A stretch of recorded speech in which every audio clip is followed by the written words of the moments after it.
Good morning and welcome to 806 High School Sports Connection. I'm here with your host, Victor Hatchett. I'm co-host Jason Pearson.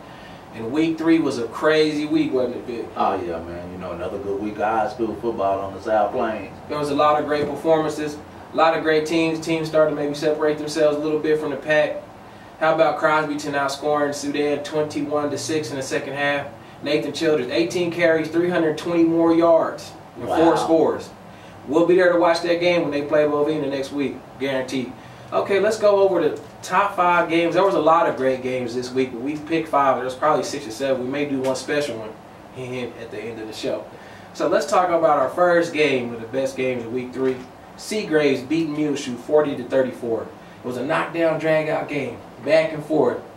Corey Kyle busted a 43-yarder with 2 minutes to go to win the game. Tanner Rodriguez stepping up, 17 carries, 65 yards, and 4 six-packs. Wow. How about Muleshoe? Lopez ran for 132 yards. Danny Campos had a couple of touchdown passes. Muleshoe hung in there. What do you think about them? And a couple of tough losses back-to-back for Muleshoe. Hey, Muleshoe, man, they just got to keep working, man. It was a good game between them and Seagraves, man. I think they done a good job. Those kids down there in Muleshoe, they always have a real good program, man, a real good rushing game, real consistent every week. Just keep working, and it'll work out for them. Yes, it will. And Muleshoe getting a lot of tests right now in the early. It's going to help them out in their district. And they should be favored now. I'm kind of switching. I thought Littlefield, but maybe Muleshoe, because they playing tough with some big boys. Let's go to the second game, Friendship, Cooper. This game was really ballyhooed, much talked about on Twitter. It's a big game, but I was really happy how the kids went out there and played with class and respect. And it was a great game. Cooper started off first, McHugh with a touchdown pass from Colton Ayers. After that, 34 straight points by Friendship. Wow. So what do you think about that game? Hey, another good game. You know, they're really trying to make that the next top city rivalry game. And it looks that way with, you know, both districts growing and both schools growing the way it is. Man, that was a competitive game, man. You know, Cooper fought hard, but Friendship came out in that 34 unanswered, man. They just show you, man. Coach Davis does a great job with those guys, getting those guys prepared to play in the situation, you know, and the weather was inclement again this week. Yeah. And, you know, Cooper just got to keep fighting, man. And like I said, I'm going to piggyback off last week. The toughest schedule on the South Plains in high school football, man. Cooper, next week, tough game again. Yeah, Cooper don't have no time to rest. They started off, you know, first early against Idalou. They came back, you know, they lost to Randall. They lost to Friendship, but they have no time to rest, folks. No. They got the #1 team in the nation in 3A Stephenville on ESPN2 here in a couple of days. Let's talk about Estacado, the Matadors, Caprock, the Longhorns. That was a great game Friday at 4 o'clock tip. I hate when they do that tip. A lot of people can't come, but it was still a very great game. That may have been the best game of the week. How about Victor Rodriguez throwing for 445 yards and 5 touchdowns? Jalen Tillinson had a running touchdown, a passing touchdown. David Smith maybe asserted himself as a starter, or maybe no more musical chairs at running back. 219 yards, 2 touchdowns. What do you think about the game? You saw the whole game. What do you think? Hey, man, that was a good game, man. Real competitive, man. You know, one thing I can say, Caprock came out and played hard. That's kind of got in the hole early, man. But I give up, man. I got to give a shout out to Coach Savance and his coaching style and all those kids over at Estacado, man. They fought back, and I think Coach Savance learned a lot about his football team this past week, man. He had a lot of young guys playing, a lot of key injuries on that team, but that team fought, man. I'm proud of those Estacado Matadors. Estacado Matadors, they lost to Caprock, but it was a different loss this year. It felt like a loss where they know they should have won. Exactly. And a loss where they grew as a team, to me. And they look scary. The best team in LISD by a long shot. I think so too. I agree with you. Expect good things from Estacado. Their Thursday night prime time against Shalley. Not a district game, but it's going to have that district feel. Yeah. How about Denver City and Post? Wow. This was a good game in the first quarter. Second quarter, Denver City outscored Post 25-0. They pound the ball. Remember you said they pound the ground, pound the ball, play defense. That's what they did. Outscored the second quarter, 25-0. Cole McElroy, 190 yards rushing and 2 touchdowns. Dan Garcia, 105 yards rushing, 2 touchdowns. Is Denver City the real deal? Hey, man, you got to give a good shout out to Denver City and those guys down there on that football team, man. You know, we did a tour day deal with them this year, and they got an they got a real rigorous two-a-day schedule, man, and I think it's panning out for them. And you can tell by the way they played against Post Friday night, man. Those guys are ready to go. Look for Denver City to make a real deep move into the playoffs this season. Yeah, Denver City's gonna come down. Denver City, Shallow Water in that 2-3A district. Exactly. Gonna be a great district. And how about the Floyd County Championship? Wow. Floyd Data and Lockney. It was 7-6 at halftime. Floyd Data outscores Lockney 21-8 in the second half to win the game 28-20. So they are the Floyd County champions. But the game was played great. I heard from fans that it wasn't a lot of commotion like last year. It was just a good play game. Congrats to Floyd Data. What do you think about that? Floyd County champions. Hey, man, that's a good thing. You know, anytime you can get some rivalries going like that in those communities, man, that is really big, and it really does a lot, you know, and for those communities, man. You know, good luck to both teams for the rest of the season. And, man, they move forward, and hopefully both teams can make it into the playoff race. Yes, sir. And when we come back, off a break, Victor Hatchett and I will discuss the top 10 games coming up in Week 4. A lot of good games. Denver City and Littlefield, Estacado, Shallow Water, Stephenville, and Cooper. We'll be back right after this.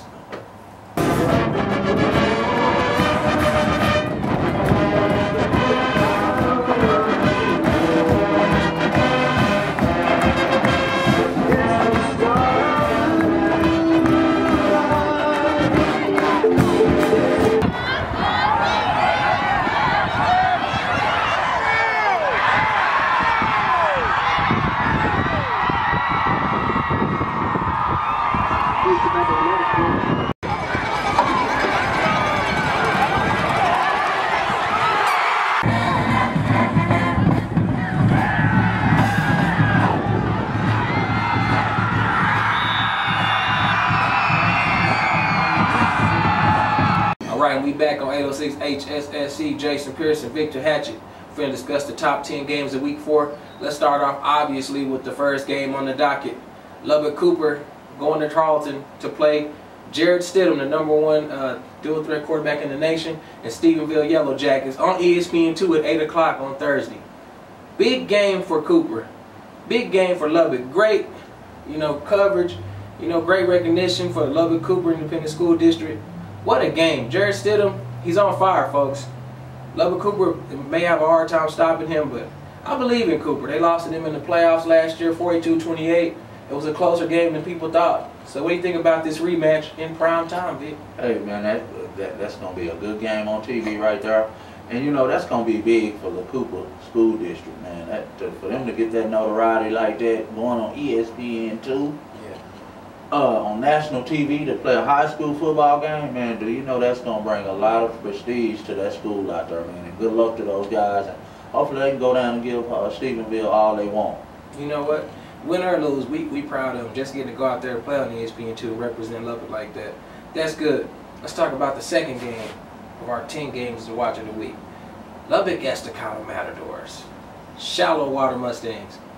Only thing different is they meet maybe a month and a half earlier because it's not a district anymore. Exactly. Big game coming up. Cooper Ogle ran for 133 yards and 2 touchdowns for Shallow Water to beat Greenwood last week. Estacado, David Smith asserted himself. Maybe one of the top running backs in Lubbock. You also got the defense, led by Rock Hatchett. Jalen Tennyson, Rock Sanders that stepped up as wide receiver. Jalen Tennyson has a lot more weapons to work with. What do you think about this game, Vic? You know the history and tradition of Shalley and Estacado. What do you think about this? Good matchup. Another good game. If you made this block, if you made this top 10, it's a good matchup. And that's an old district rivalry. Last couple of years, Shallow Water's kind of had Estacado's number. But I think this year it may be a different story. We'll see. We'll be out there. It's a Thursday night on LISD TV. Yep. So that's some good coverage for Shallow Water and Estacado, both districts. And getting an opportunity to play on TV. Hey, I'm ready to sit back and watch that one. It's going to be real interesting to see who can come out on top. Because, Shallow Water's undefeated right now. And Estacado's 2-1. Should be undefeated also. Played their heart out against Calrock. So we'll see, man. Let's watch them play. Okay. Third game. Bovina Mustangs. The 3-0 Bovina Mustangs take on Crosbyton. I like to call them the undefeated killers. The last 2 teams they played have been undefeated and they gave them their first loss. Will they do it again this time? They play at home against Bovina. You got Nathan Childress. He's already over 800 yards rushing this season. Wow. Both lines for Crosbyton, their offensive line and defensive line, are very, very strong. and will put you on the ground on both sides of the ball. What do you think about this primetime matchup? Hey man, Bovina's a good football team. Crosbyton is a good football team. You know, and you know, the old adage in football: if you're strong up front, defensively and offensively, you're usually going to be successful, man. And Crosbyton is pretty strong up front, offensive line wise and defensive line wise. Yes. And just watch out, man. That's going to be a good one to see. Okay, how about Denver City going back, staying at home actually, playing the Littlefield Wildcats? What a non-district matchup here. Denver City's on a roll right now, running people over, and the defense is not letting too many people score. Littlefield, you know, they lost the game to Bushland, and then they lost to Idalou last week, 37-27, so they need a rebound win. But I think Coach Huseman will have these people ready to play. I think the Wildcats are going to put up a great fight. I don't know if they'll win, but they are going to represent the Wildcats well out there. What do you think about this good non-district matchup?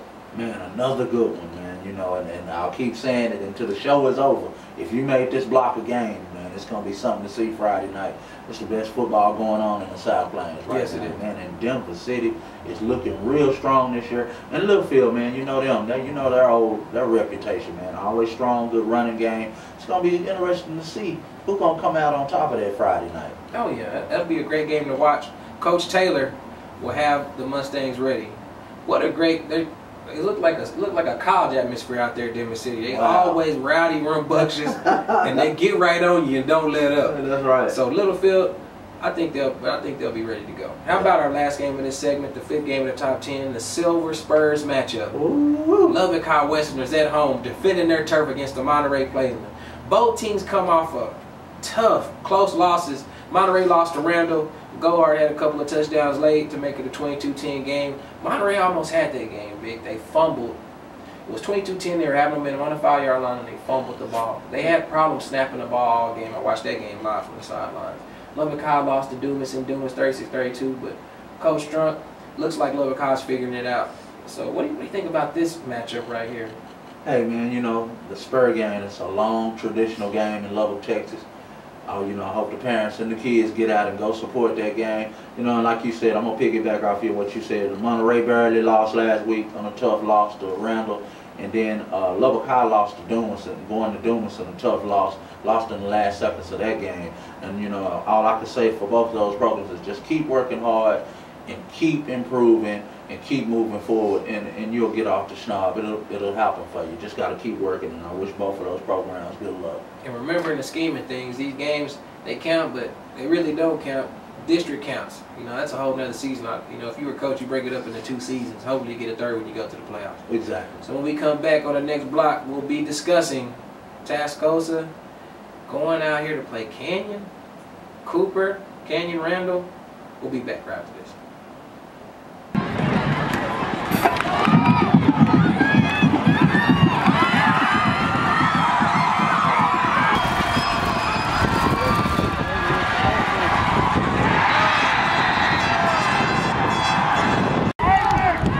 Lieutenant hand out to David Smith. David Smith breaks a tackle. Look out, David Smith. 20, 10, 5.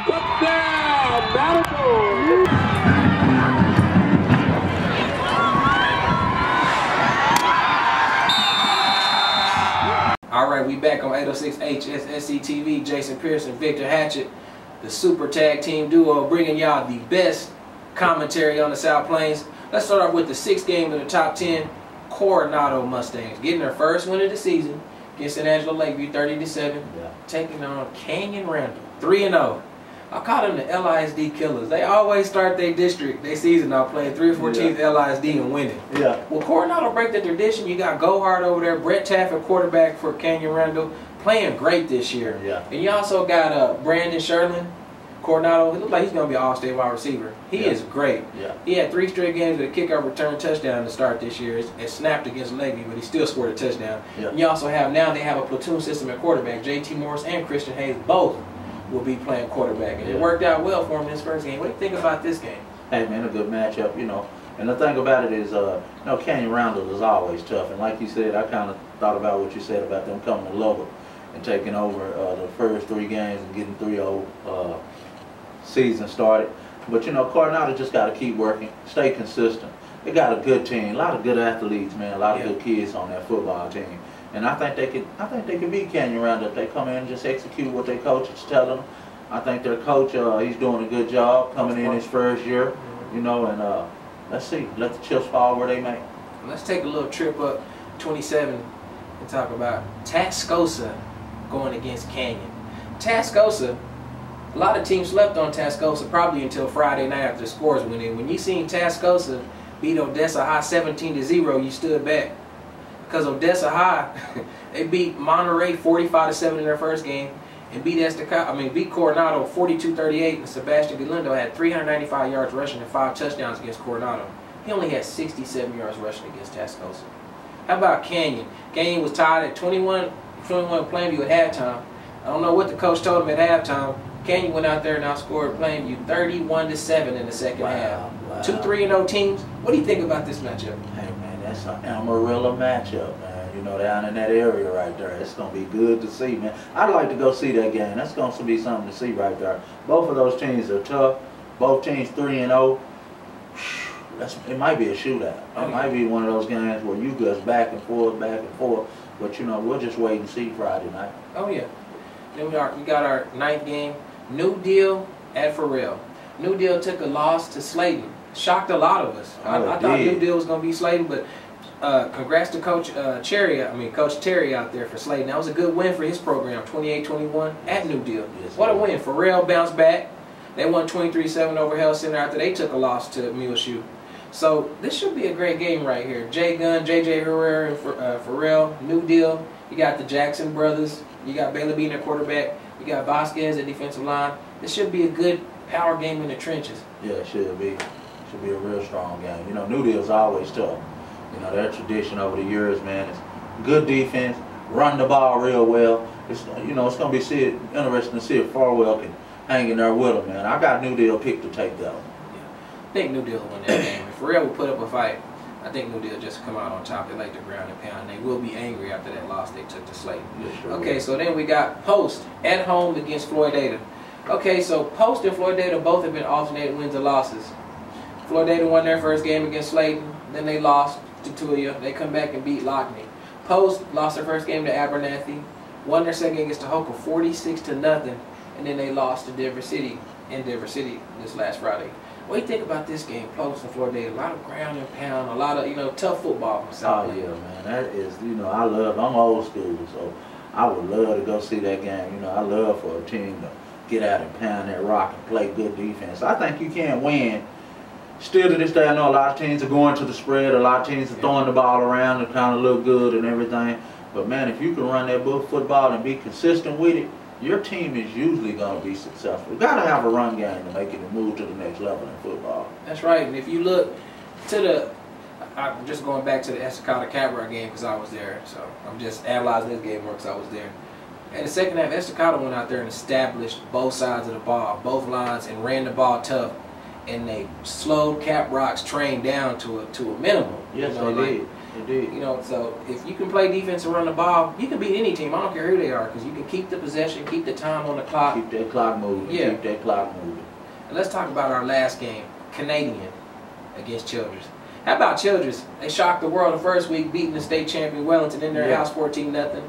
Took a loss, came back and beat Lamesa 36-15 last week, and now they take on the number 2 ranked team in 2A in the state, Canadian.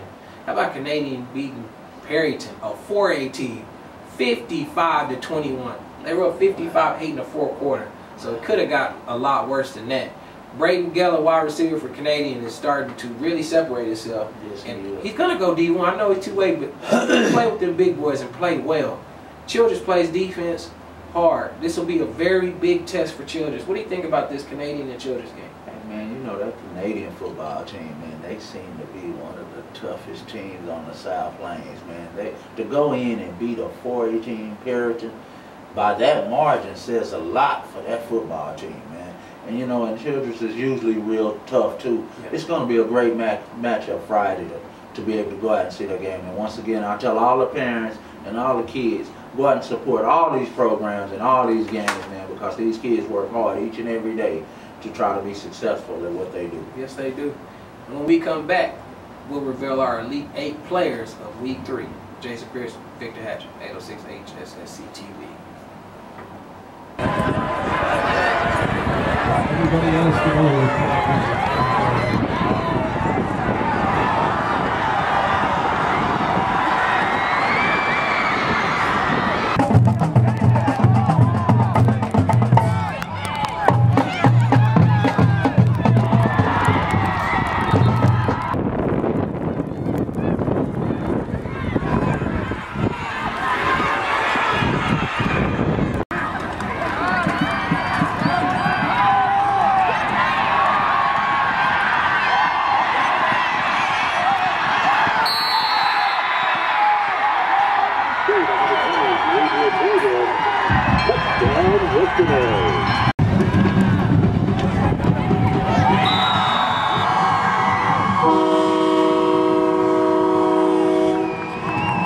Hey, how y'all doing out there? And welcome back to 806 High School Sports Connection. And we're about to go over the 8 elite players of the South Plains this week.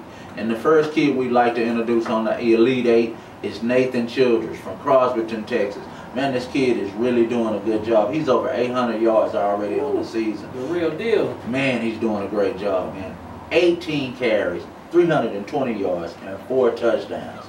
Man, congratulations to the Crosbyton Chieftains. Good job, guys. And great job on that line. That offensive line is unhurled, but I'm going to make sure y'all get noticed. Y'all are doing a great job this year. Yes, keep it going, offensive line. Okay, and also, our second player, the Elite 8, Corey Kyle from Seagraves. Did his thing again. Once again. 26 carries, 199 yards, 3 touchdowns in their thrilling win over Muleshoe 40-34 in Seagraves. Wow. And the third kid player of the week, Seagraves, Tanner Rodriguez, 17 carries, 65 yards. But the key to that, he had 4 key touchdowns. Yes, he did. To lead Seagraves. Another good win for Seagraves. Hey, continue to work hard. Congratulations, guys. Our fourth player in the top Elite 8, Victor Rodriguez from Caprock, 445 yards passing and 5 six-packs in the air. Man, good game. Yep. And our fifth player of the week is Denver City's Cole McElroy, man. He had 190 yards rushing and 3 touchdowns to lead those guys. Congratulations, Denver City. If I'm not mistaken, he had all 3 of those touchdowns in that 25-point spurt in the second quarter when they put post away. Wow. Our sixth player, Jerry Reagan of the Booker Kill, was 7 receptions for 113 yards. But there's another thing to that. He broke the all-time state record for receptions. The all-time state record. Wow. How about Jerry Reagan and Booker? Give him a round of applause. Congratulations. And the seventh player of the week is Ronald A. Watt from Friendship. This kid had 21 carries, 201 yards, and 2 touchdowns. Hey, man, what a game by that young man. Keep working hard, young man, and congratulations, Friendship. And our last player in our Elite 8, Daniel Campos of Muleshoe. He had 247 yards passing and 4 touchdowns in their loss against Seagraves. Do not sleep on the Muleshoe Mules. They lost that game. They lost to Sweetwater. That's a great team. We'll be talking about them later to November, hopefully December. Don't forget, me and Victor Hatchett, we root for all teams. We have no favorites. We want all you guys to win. We want all you guys to be safe, be good players, but also be great class, be great class members for your school. Represent your school with pride everywhere you go. Don't forget, even on Twitter, Facebook, you still go to that particular school, man, so make sure not to forget that. We wish the best for all you kids. So we come back next week. We'll be talking about week 4. This was a great week, a great slate of games. Me and Vic, we can't wait to see them kick off. So we'll see you guys next week. 806 HSSC TV, Jason Pearson, Victor Hatchett, my man. We'll see y'all next week. Peace.